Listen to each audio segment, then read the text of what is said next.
Good morning guys. So, yeah, 6:55 na ng umaga and it's Friday and last day natin sa work ngayon.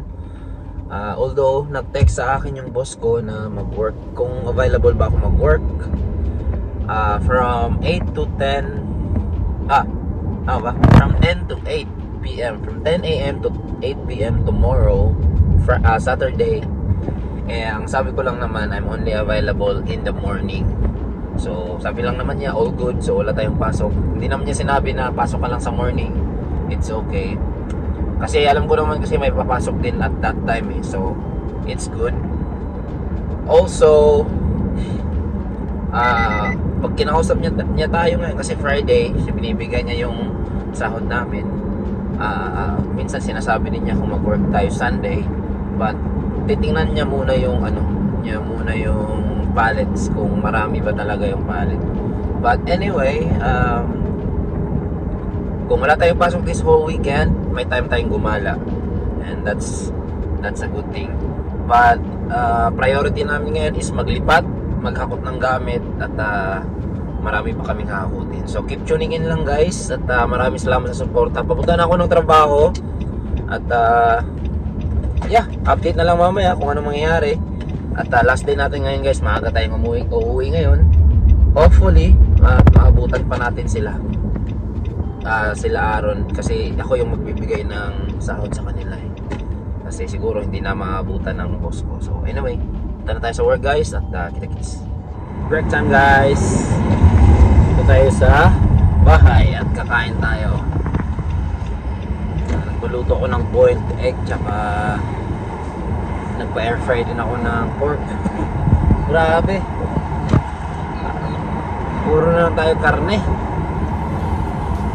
Anyway guys, break time lang tayo. At mamaya magpapagupit pala ako sa isang Filipino dito sa amin sa Tumba.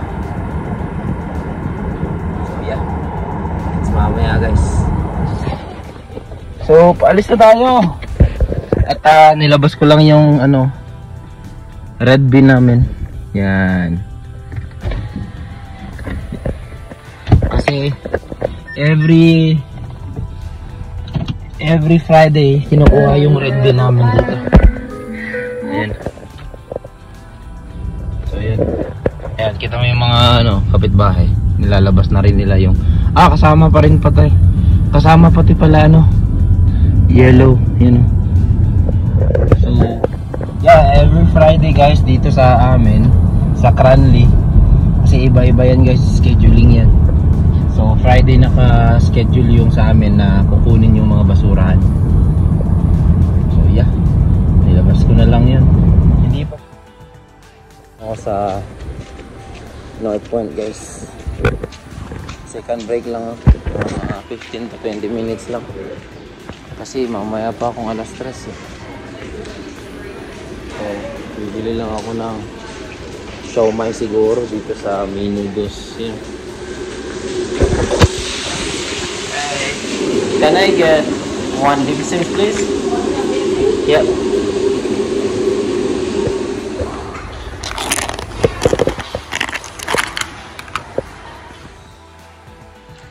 So, natin yung dito guys.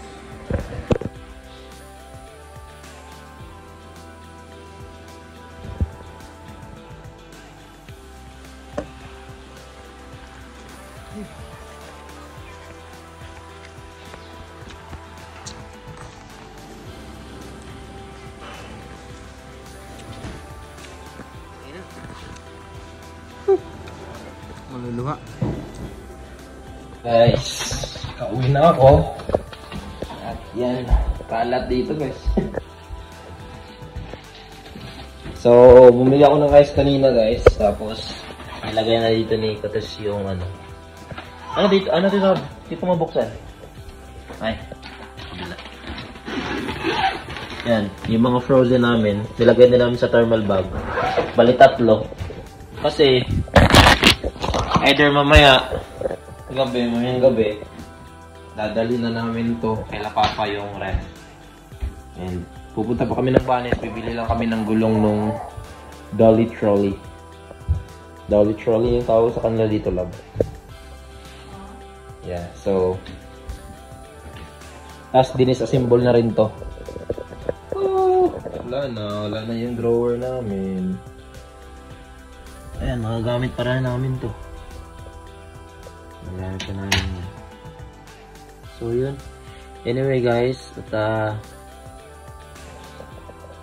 update ko lang kayo later guys. Punta muna kami sa tayo sa ano lab na? Bunnings. Magpapagupit din pala ako guys. Gupit. Yo guys, so punta na kami ng Bunnings. I mean, papunta muna kami doon sa maggugupit sa akin tapos Bunnings.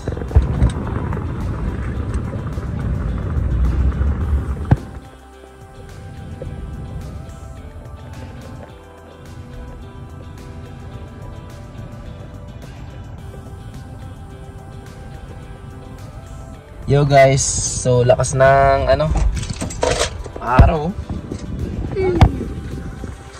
Ganda ng lighting dito. Oh, nagkuha na sila. Anyway guys, dito kami ulit sa bahay. At kinuha lang namin yung bag kasi nakalimutan namin yung milk ni Tali. Tapos, ang nangyari punta na kami sa Bunnings na lang. Postpone muna yung gupit natin. Kasi marami pa naghihintay na customer dun sa sa barber. Hindi naman natin yung oras natin dito Importante. Pupunta kami kaila mama ngayon. Schedule dapat kami maghakot.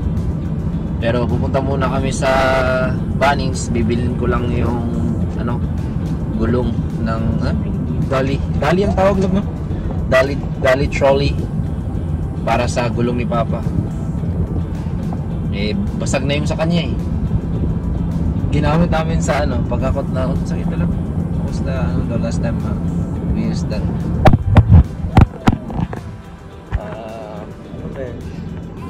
Basta ginamit namin yung last time. Wala na, flat na yung gulong. Bibilin ko lang para magamit namin, hakutin yung mga ref, yung mabibigat na gamit. Like yung mga tawag dyan, dryer, washing machine. Ano pa bang mabibigat nating doon lang? Wala na, no? Yun lang naman. Treadmill pala. Hindi pa na benta yung treadmill, guys. Yun lang naman so far. Wala namang iba. And ano pa ba? Yung bed frame namin, wala. Di-disassemble na namin. Tapos tapon na lang din namin yung yung mga ibang hindi na mapapakinabangan dun sa papunta namin dun kila Papa kasi bed frame wala na. Gagawa ako ngayon. Actually yung mga kahoy andyan sa likod. Natapos ko na lahat ng mga kahoy, assemble ko na lang dun sa bahay nila Papa. Tapos samahan nyo kami ngayon guys. Kaya naman akong papagupit kasi tingnan nyo. Kanina sa work, ganyan lang. Sakit sa mata. Hindi magdala ka ng tali. Dapat tali. Pag ganun. Anyway, saan yung ko love? Headphone?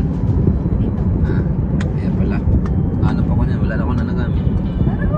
Kaya, naghanap ako kanina. Akala ko dito Lalagay ko lang yun dito Yan guys, update lang guys. Come on.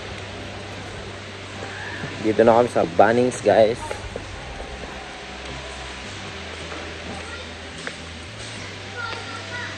Come on, Tali.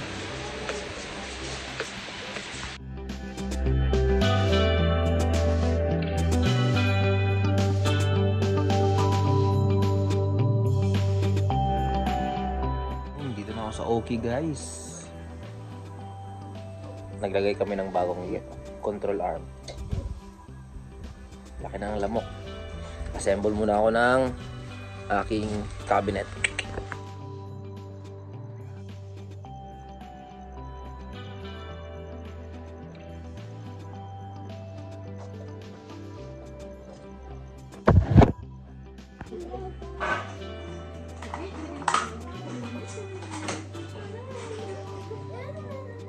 Love, isa lang abi.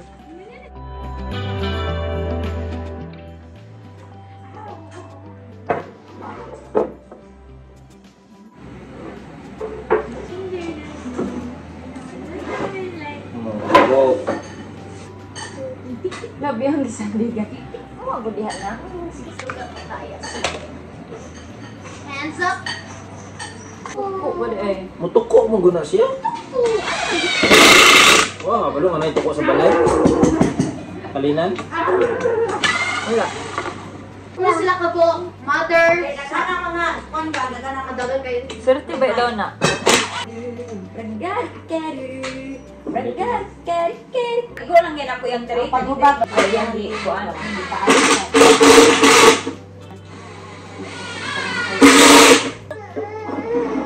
Kapag naglapit ka rin ko na ano, kailangan. Ang mama ko lang.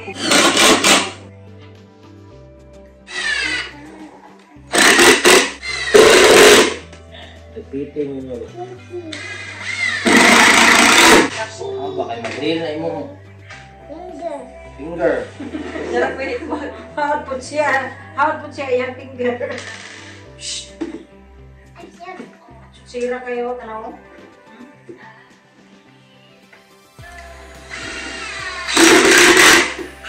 Naubusan tayo ng screw, guys. 3 na lang natira. 2 shelf pa lang yung nagawa ko. Ito ba? 3 at 2. We still have 1 small one tapos 4 na. Punta tayo Bunnings siguro, labs. Ulit. Short. Oh yeah. Tama din. Guys, dito ako sa labas ngayon. Kukunin ko lang yung screw sa bahay. Kalimutan ko. Wala tayong choice, guys. Kailangan kukunin yung screws sa bahay.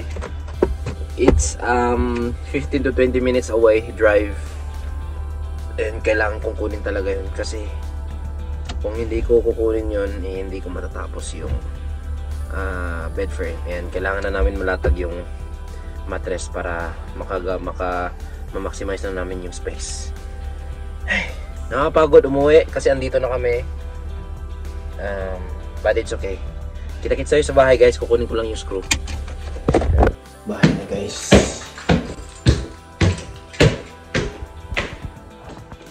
Guys, dito ako sa Bunnings ngayon, guys. Aisle 13 screws. Kailangan natin ng screws, guys. Kasi yung nandun sa akin, umuwi nga ako, kaya lang hindi naman gano'ng karami yung screw. Eh, kailangan ko ng medyo madami-dumi. So, bibili tayo ng screw dito, guys. Medyo mura lang. Hindi naman kailangan mahal kasi durable lang. Kaya nga din tayo nag para medyo mas makatipid tayo, guys. Screws. Yan, oh, dami dito.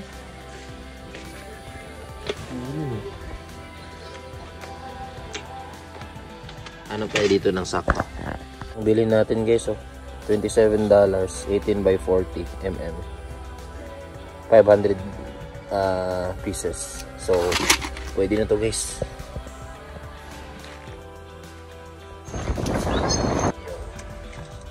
Alright, guys. Let's go. Diretso na tayo sa bahay nila, Papa. 20 minutes, biyahe pa.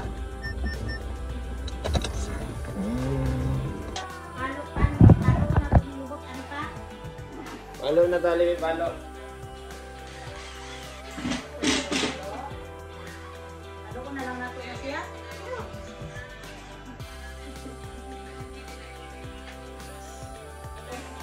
Palo ko ba? Ano kayo lamig yung bunalan?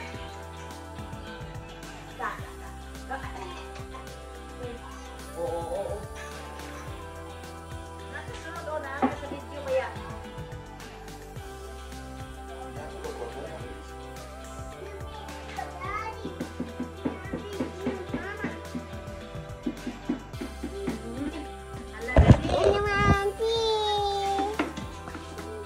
Ayun, cheese!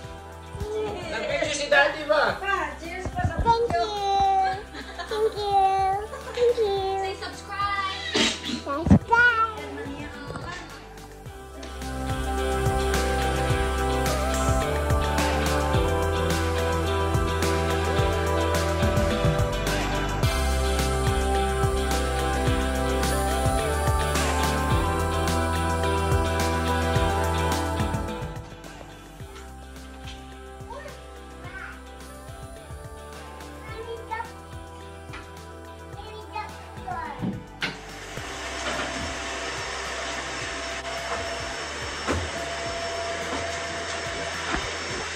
Nita na ni Catrice guys.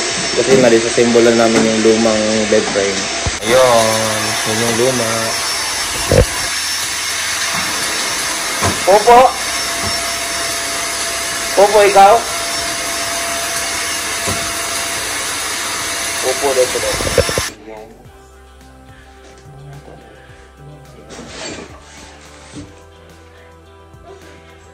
Ganyan na siya guys.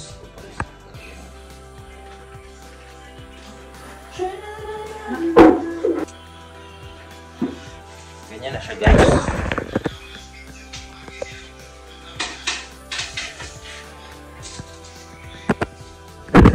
Guys, ganun na yung itsura. Hindi pa makita kung may mga kahoy pa. But pakita namin sa next video namin guys. Pakita namin sa next video guys. Lilisin muna. Pag talagang wala nang mga gamit dyan. Yun, so dito na lang muna at medyo mahaba-haba na tong video na to. Alas 10 na ng gabi dito guys, uwi na rin kami ngayon. Papahinga lang konti tapos uwi na. Bye bye guys, thank you guys.